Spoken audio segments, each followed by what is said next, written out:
Hai, Assalamualaikum warahmatullahi wabarakatuh. Ketemu lagi bersama saya Heni di channel Teacher Heni. Kali ini saya akan membahas tentang asesmen diagnostik. Nah, apakah asesmen diagnostik itu? Simak video ini sampai akhir ya.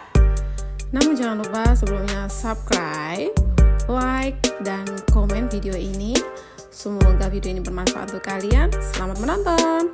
Jadi saya akan merujuk pengertian asesmen diagnostik dari sebuah web. Dia melansir dari website Kementerian Pendidikan dan Kebudayaan Republik Indonesia bahwa asesmen diagnostik adalah asesmen yang dilakukan secara spesifik untuk mengidentifikasi kompetensi, kekuatan, kelemahan peserta didik sehingga pembelajaran dapat dirancang sesuai dengan kompetensi dan kondisi peserta didik. Jadi bedanya asesmen saja dengan asesmen diagnostik itu, kalau asesmen diagnostik dia lebih spesifik. Jadi misalnya ketika kita mau mengajarkan kepada anak tentang konsep penjumlahan, nah kita harus tahu dulu kemampuan anak ini seberapa sebelum masuk konsep tersebut. Nah ini penting sekali karena jangan sampai ketika kita sudah membuatkan soal untuk mereka, ternyata kemampuan mereka belum sampai pada tahap tersebut. Ini berpengaruh juga nanti terhadap metode yang akan kita lakukan untuk mengajarkan anak. Anak yang belum paham, otomatis dia akan tidak ngerti dengan soal yang akan kita berikan. Nah, beda dengan anak yang sudah paham tentang konsep bilangan.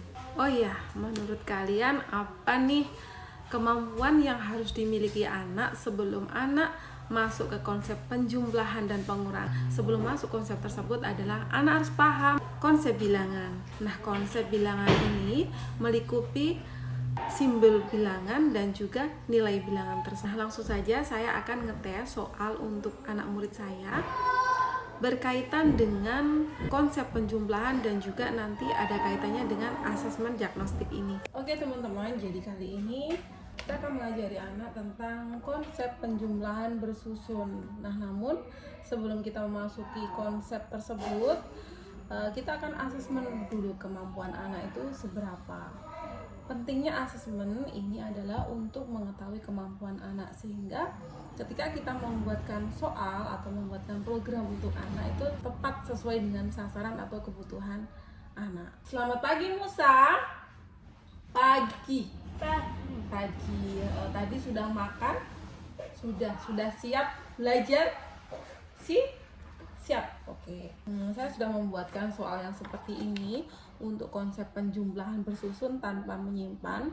Nah, namun ternyata kemampuan Musa ini masih belum sampai pada konsep tersebut. Jadi dia masih bingung tentang bilangan. Nah, bagaimana caranya supaya anak tersebut nanti bisa mengerjakan soal ini? Otomatis adalah anak tersebut harus paham tentang konsep bilangan. Nah, jika ditanya tentang Musa ini kelas berapa, kemudian kok sudah besar gitu ya.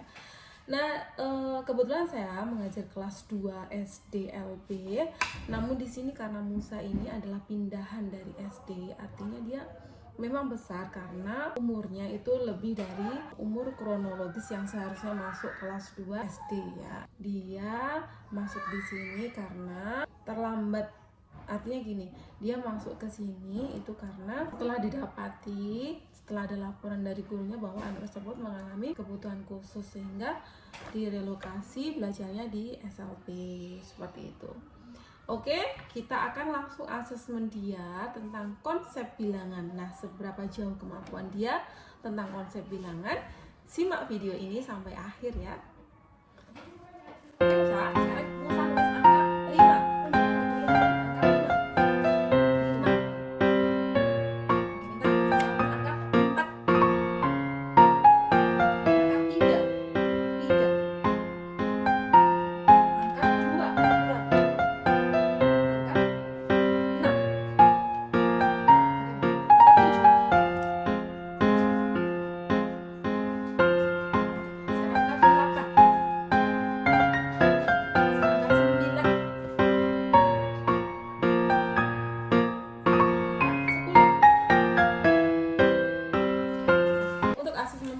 Tentang bilangan, dia sudah bisa menuliskan bilangan sesuai dengan pelafalan kita dan juga jari-jari menunjukkan bilangan tersebut dia bisa. Namun karena ini kan di jari pertama itu sudah genap gitu ya, artinya 5, kemudian untuk bilangan di atasnya 5 ini dia sudah bisa dengan konsep 5, sudah bisa konsep 5 kemudian 2. Nah ini secara otomatis dia sudah tahu kalau 5 dengan 2 itu adalah 7. Mari kita lihat untuk kemampuan dia, apakah dia bisa memahami bahwa ini 4 kemudian ini 2 hasilnya itu 6. Mari kita asesmen kembali. Nah Musa, ini sudah benar ya. Nah sekarang ibu mau tanya kamu, ini berapa?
Untuk konsep jari yang dijajar ya, jari yang dijajar itu merupakan yang satunya bukan 5 tetapi kurang dari 5 dan yang satunya kurang dari 5 juga. Nah ini belum spontannya untuk menjawab itu belum terlalu bagus gitu. Jadi ini area ini yang akan nanti kita optimalkan, karena area ini nanti yang akan sebagai konsep dasar untuk penjumlahan sederhana menggunakan jari seperti itu ya. Jadi ini akan kita optimalkan, kemudian nanti kita akan masuk ke penjumlahan yang seperti ini ya. Untuk soalnya masih kita godok kembali gitu.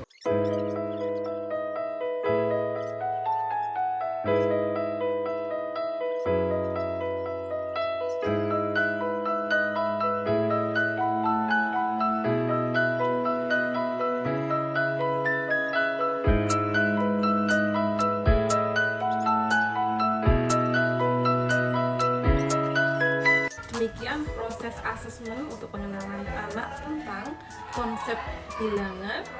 Nah, proses ini penting sekali sebelum kita memasuki materi yang lebih tinggi, yaitu penjumlahan ataupun pengurangan. Nah, mudah-mudahan video ini bermanfaat untuk semuanya. Sampai ketemu di video berikutnya. Bye!